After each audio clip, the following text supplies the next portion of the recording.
Good evening and welcome into this Halloween special edition of FTV's Game Night. I'm your host, Count Chocula, alongside Frankenstein. We've got a great show for you tonight, talking about a wild game in the SEC this weekend. NBA starts tonight. What's going to happen? Are the Heat going to three-peat? And will the Lakers even make the playoffs? And talking about Florida State or Oregon, who should be number 2 and which quarterback should be the front runner for the Heisman Trophy. All this and more after the break.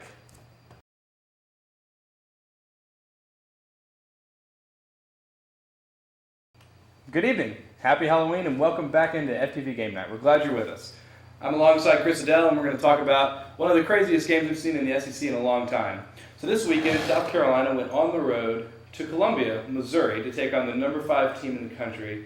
Was dead in the water for 3 quarters, was laughably bad on offense, even though they stayed in the game. The defense kept them in the game.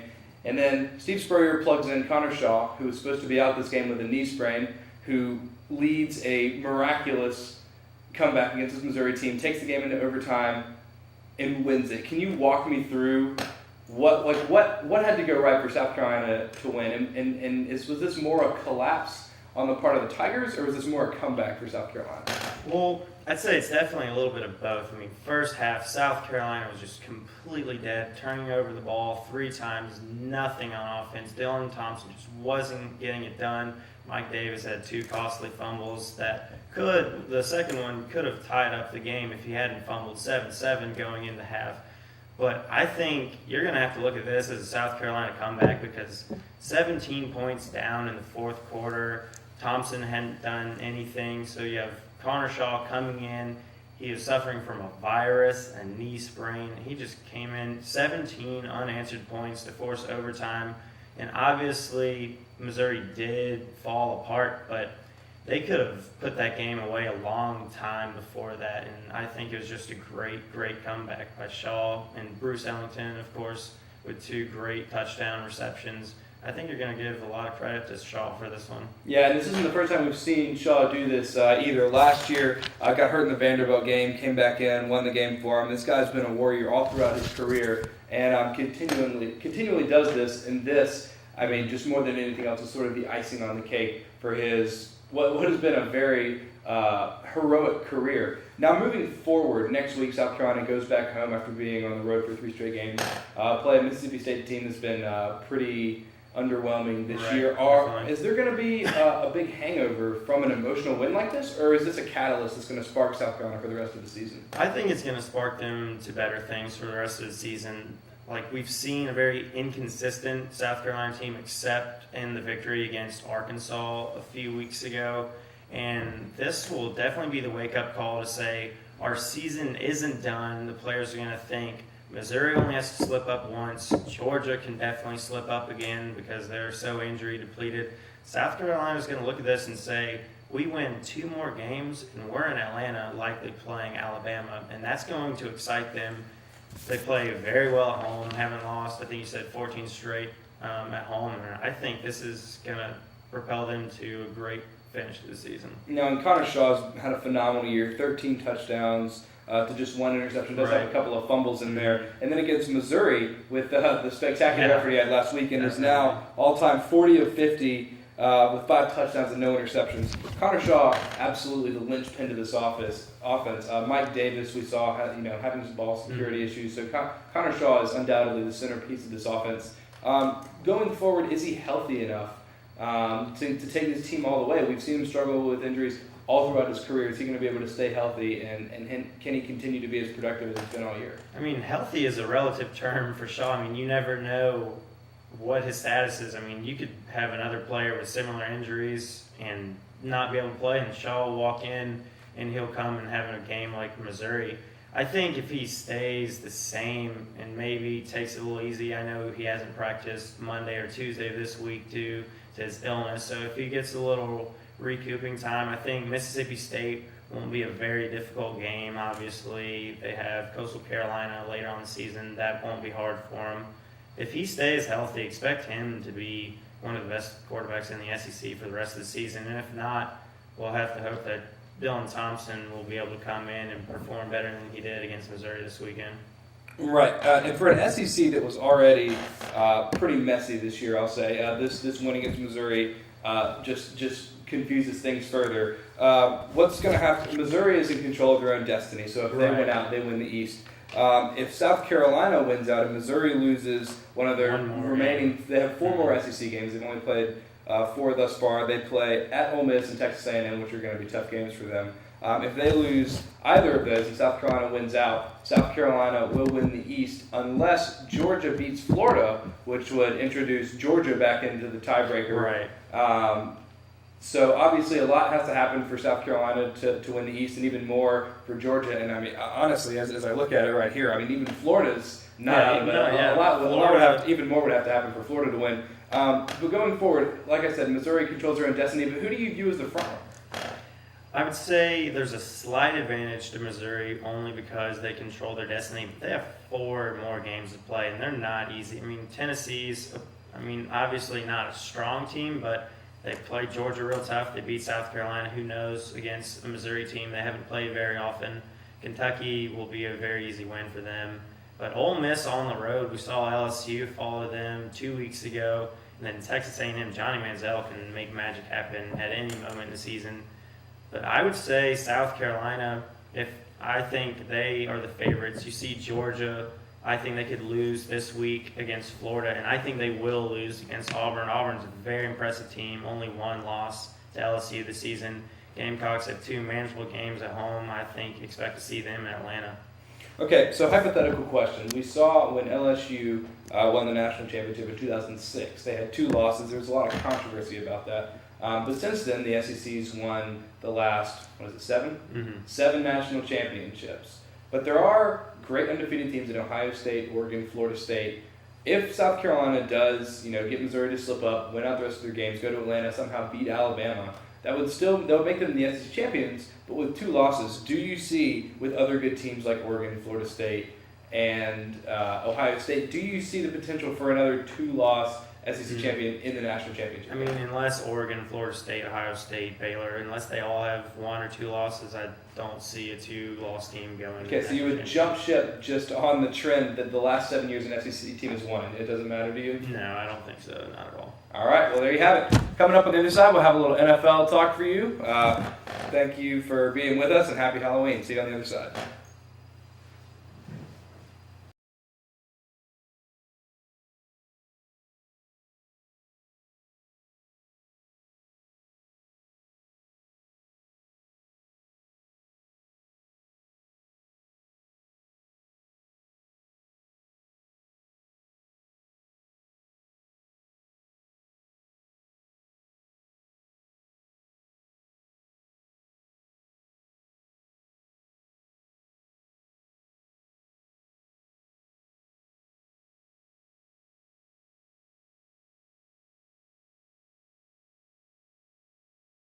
Welcome back into FTV GameNight. So during the break, our producer and third man were in a heated discussion after we were talking about Oregon and Florida State both being undefeated, discussing who was a better quarterback, Mariota or Jameis Winston. So we're going to call an audible real quick, and Chris Adele and I are now going to discuss which team is more deserving of the number 2 spot in the BCS, Oregon or Florida State, both led by Heisman hopeful quarterbacks. Both have great defenses, both have big wins. So a lot of arguments are made for both sides. Chris, which team do you think deserves to be number 2? I'm going to go with Florida State here. Obviously, both teams are absolutely phenomenal, and it's real hard to say who should be 2, who should be 3. Obviously, Alabama 1. There's a clear, separation. I'm going to go to Florida State because they've scored 3rd most in NCAA football, and they've allowed the 4th least amount of points. And I think that's very impressive. And you've got a great freshman quarterback in Jameis Winston. They don't turn over the ball very much. They have a great running game. And I think they've had a very impressive win against Clemson. I think they're going to have another one against Miami this weekend. Yeah, definitely a big game. FSU taking on number 7 Miami this weekend, and that'll go a lot to determine which team is the number 2 spot for this week. I think we're going to see a lot of flip flopping. But just a couple of statistics for you. You mentioned Florida State not turning the ball over and playing good defense. Oregon, also played number 2 in points allowed in the country this entire year. And their quarterback, Marcus Mariota, 144 of 225 this year. That's 64% completion percentage. Over 2,200 yards, 20 touchdowns, and zero interceptions. That is efficiency. And when you don't turn the ball over and you have a quarterback and a guy like Mariota who's a playmaker, a lot of times you see playmakers, Eli Manning, he's a playmaker. He'll make a big throw, but he throws a lot of interceptions because you have to take some chances. This is a guy in Mariota who hits a lot of home runs. He can make plays with his feet, and he's so dynamic through the air, and he doesn't turn the ball over. 0 interceptions on the year is outrageous, especially when you compare it to 20 touchdowns. Excuse me. This Oregon team that just takes care of the ball and plays such good defense, and their tempo, the way they rack up yards, they're number 2 in the country rushing yards, averaging over 330 yards per game. When you can run the ball, you can control the clock. When you don't turn it over, and when you play good defense, I mean, frankly, I think this Oregon team might be better than what we've seen from even Alabama this year. So I would argue for Oregon being the number 2 team in the BCS. But beyond just which team is better, and we've touched on it already a little bit, Jameis Winston, Marcus Mariota, probably the 2 top front runners for the Heisman Trophy at this point. From what you've seen this year, who do you think is more deserving of the trophy if the season were to end right now? Well, it's going to sound a little convoluted, but I'd say Jameis Winston, he has 4 interceptions. Mariota only has, or doesn't have any. But I would say that Florida State's chances of doing better and Winston's chances of keeping on growing are going to be better because he has made a few mistakes and he's grown from them and hasn't let them affect him negatively. Mariota hasn't made any mistakes, and I'm worried to see any undefeated team that hasn't had, Oregon hasn't even been in a close game, and how well would they respond to adversity? And I think we've seen Florida State go into a very hostile Death Valley playing Clemson and showing they can make a few mistakes and still have a blowout win. And until I see Oregon really come over some adversity, I'm going to say Winston and Florida State are better in both regards. Yeah, and you look at their schedules. Both teams have had their cupcakes. Oregon's played Nicholls State, UVA, Wazoo. Florida State's played Pitt, Nevada, Bethune-Cookman. Both of them do have impressive wins. Right. Mariota went on the road, won at number 16 Washington, won at home over UCLA handily. But I'm going to agree with you here. And Jameis Winston's big win a couple weeks ago over number 3 Clemson at Clemson, where we already saw earlier in the year Clemson, beat a good Georgia team there. That's a tough place to go on the road and play, especially as a redshirt freshman. And he went in there and absolutely dominated them.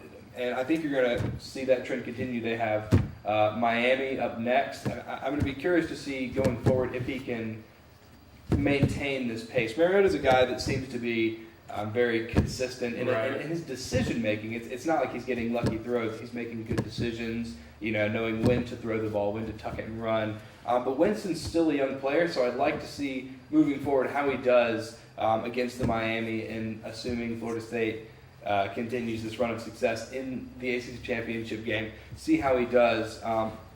So just in terms of his tools and in terms of his wins, I would give it to Winston, but Mariota's consistency, I think, definitely, at the end of the season will ultimately be the difference. We saw, last year a guy in Geno Smith, who everyone was ready to give him a Heisman early, week 2 of the season. And so it's all about what you do down the stretch. And while if the season ends today, Winston has good numbers, has the big win, I think you might see that youth catch up to him. Yeah, and then another aspect, it has to be unfair or not, it has to be an exciting player that the media really hypes up. And obviously Mariota has gotten a lot of attention, but I think everyone is on the Winston bandwagon right now. I think down the line that might affect it too. So which of these 2 teams, assuming they both went out, which of these 2 teams do you think would match up better with Alabama, who will be the other favorite to go to the national championship game? That's a tough question. I think Alabama, you see them, they've obviously got a very efficient offense and an incredible defense. I think Oregon's might have a better chance to beat that defense just because they're really up-tempo, kind of different than what you see week in, week out. But I think in a national championship game, Alabama would have enough time to prepare for the quirkiness and Florida State would just come in with a conventional offense and have a better chance. All right, real quick, we're up against a break. In the event of Oregon being undefeated, FSU being undefeated, Oregon winning the Pac-12, FSU winning the ACC, which team do you think will get the nod for the national championship game? I think Oregon, with the Pac-12 being slightly stronger, they'll have to play Stanford this week. Great wins at UCLA as well. I think that'll be a better resume. All right, well, there you go. Got to hit a quick break on the other side. Stephen Dixon will be joining us to talk about the NBA, which starts tonight. Can Miami three-peat? Will the Lakers even make the playoffs? All this and more after the break.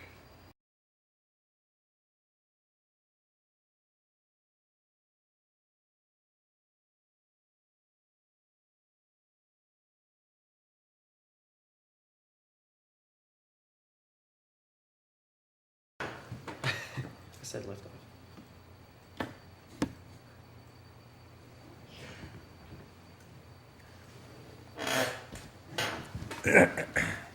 Ready?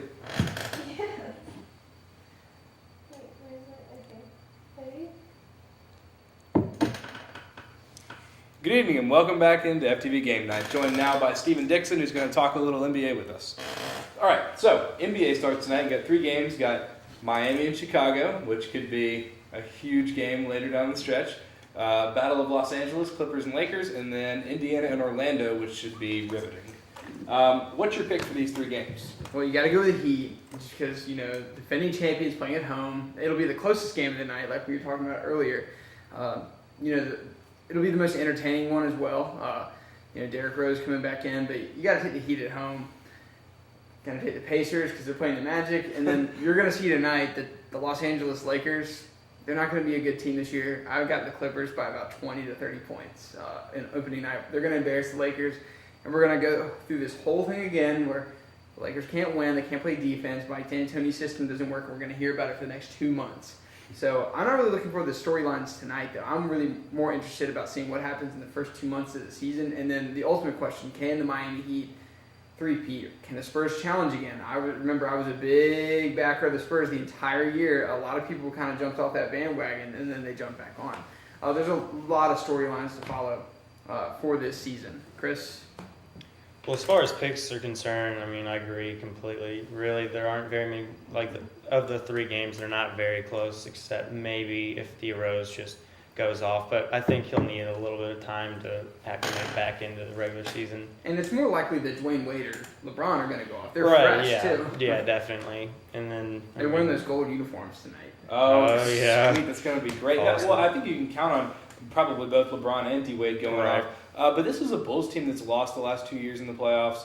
Granted, without Rose. Well, without Rose. Mm-hmm. But still, gave Miami a run for their Definitely. money at times. When Beat them last year at the end. They ended their, almost 30-game win streak? Yeah. Yeah, Yeah. 27. And having guys hurt. Joakim Noah was running around there with his leg practically taped onto his body. This is a physical Bulls team that gives Miami a lot of issues. I'll be really excited. We've seen Derrick Rose do a lot of good things in the preseason, but that's preseason. I'll be really excited to see what he can do going, full action, full speed in a real game that actually matters against a Miami team that no one in that Bulls locker room likes. I think it's going to be a high intensity game, considering it's early in the season. I'm looking forward to it. I think the Bulls are going to be the second best team in the East this year. I think they're going to be better than the Knicks, who I don't think a lot of people are that high on. The Nets are really old. Mm-hmm. And then the Pacers, we're wondering, are they a little immature? But what I saw from the Bulls last year without Derrick Rose, that is a mentally tough team. They can go into any environment, especially with D Rose, and win a tough series. The only question is obviously beating the Heat later on in the season. They're going to be that team playing them in the Eastern Conference Finals. So tonight you're going to have an opportunity to watch the 2 finalists for the Eastern Conference. So, I can't wait to watch because it's not just giving us, something entertaining that's not football for once because, we've had that for almost 3 months now, or 2 months. We get a refreshing taste of basketball and then kind of a preview of what we'll see possibly in June. All right, so that's a little bit of a lead into my next question. Miami obviously going to be the favorites, having won the last 2 championships. So the odds are going to three-peat. What are they? 75%. 75%. Yeah, I'd say 60, 70. I mean, as long as the key players stay healthy and then they get hot again at the end of the season, definitely see him in. Right now, okay. So I've heard a lot. Guys like Magic always say that it's the second championship that's the hardest to win because everyone's really targeting you. You've just won one. After two, from what a lot of these old stars say, that things get easier. Things start to slow down a little bit. You've already won two. You got two under your belt. So do you think Miami is going to have a harder time or an easier time winning it this year than they did last year? They got the toughest test that they'll have, at least during this era. I mean, you can expect them to eventually slow down. Wade's going to get older. Bosch is going to – you're definitely going to see him age in the upcoming years. The team around them might, dismantle. I mean, there have been talks, especially if they would have lost last year's finals of, Bosch or Wade staying in Miami or LeBron leaving. Right. Well, I mean, Wade's old. Bosch hasn't been what they thought he would be. Shane Battier's old. Ray Allen's old. A lot of old pieces. They're starting to get into their 30s. But last year was the toughest test for that team because the San Antonio Spurs played perfect team basketball. They literally couldn't have played a better series. They executed on both ends of the floor. They went on the road I think one time in the NBA Finals and beat the Heat. The Thunder they weren't able to do that. They weren't really able to compete with the Heat. They only got a 5-game series. The Spurs nearly beat them in 7. A lot of people think they should have beat them in 6. It was a miraculous win for the Heat. Right. That's their toughest test. That's the closest they'll come to losing an NBA Finals for the next maybe 1 to 2 years. What's interesting is we're all assuming that they win this year, right? Because, I only say 75% chance of winning it this year just because you kind of have to throw the Spurs and the Thunder from the Western Conference. Okay. Because you still have Kevin Durant on the other side, scoring a lot of points. Injuries, you have to play that in. And then, obviously, the Spurs. I still believe in them. Now, the Miami Heat, assuming they win 3 straight, next year, it's been since the 1960s since a team has won 4 straight, and now it's with Bill Russell's Celtics. LeBron does that. You're starting to get in the conversation of the guy we were talking about, MJ. Not 5 minutes. Right. We don't want to get into that conversation yet. But is that a possible feat for this team? Because it's realistic now. Asking LeBron to win 2 more after he's already won 2, and those were definitely his toughest ones. Because the first one is always tough. The second one's even tougher, like Pearson was saying. The third and the fourth, do you see that happen? I definitely think they have potential, but first and foremost, they're gonna have to win this year. They can't win 4 without winning 3. And so I do want to ask you two guys really quickly. Just give me like 3 teams right now that you think are going to give Miami the toughest test. You can be East or West. I know we've already talked about the Bulls a little bit. Do we all agree that the Bulls are probably going to be the toughest test for Miami? Yeah. What about give me 2 other teams that could foil Miami's chances? Okay. Well, I gave you 2 already. I go with the Bulls, obviously. And then the Spurs and the Thunder. Okay. Because you have to play KD and then the best coach in basketball, except for maybe Tom. And maybe next year, going in the future, the Clippers. But give them a year to kind of acclimate with Doc Rivers and see what they can do. Can Blake Griffin develop a game? But right now, there's only 3. The Chicago Bulls, because they play excellent defense. They have Derrick Rose, and they play the Heat very well.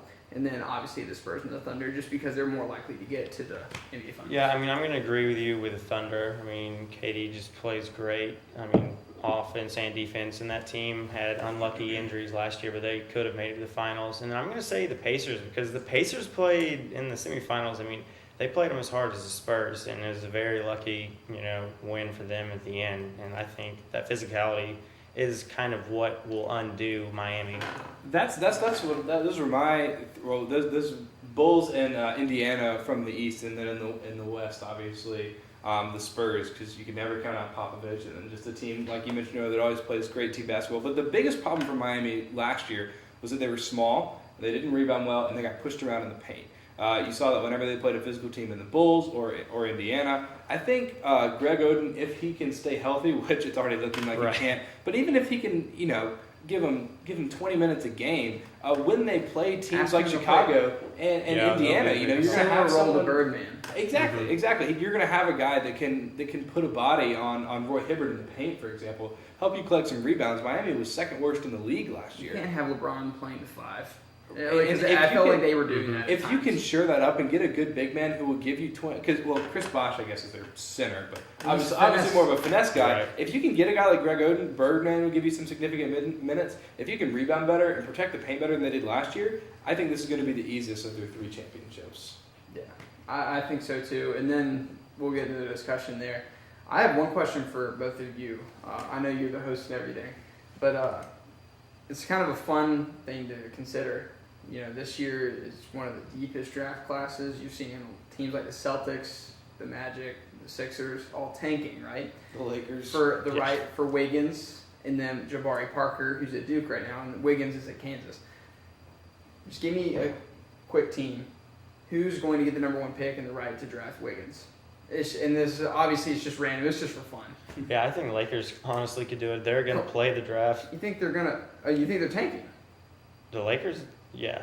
I don't think that's gonna happen. I think they're signing off on They're this gonna miss the season playoffs. and completely restructure the franchise. Here's the only reason I disagree with you. The Lakers are going to be bad this year, and they're going to Kobe's miss. on that They're team. going to miss the playoffs. Kobe's not going to let that team tank. Yeah. Kobe's got too much pride for that. While they're going to be bad, they're going to finish probably somewhere between 10 and 12 in the West, I would guess. I think just based on some power rankings the other day, someone said the Sixers are going to be the worst team. The Sixers, the Magic, they're probably going to be They're the 2 bad. worst teams. The Bobcats are always pretty bad. I would love to see the Bobcats get the Finally number get number 1 one pick. pick. Yeah, exactly. They've gotten 3 straight they've gotten years. unlucky with that. So I'm going to say the Bobcats just because I want to see the Charlotte Hornets take Wiggins or Parker. I'm gonna go with the team out of the West, Phoenix Suns. They're really bad, Get the next Steve and Nash. they have a possibility, I think, of getting 2 top 10 picks in this draft. That team, watch out in the future, they're gonna be nasty. If everything goes according to plan, they don't get screwed out of the draft. All right, well, that's all the time we have. Join us same time, same place next week. We're on a 167.5 hour break.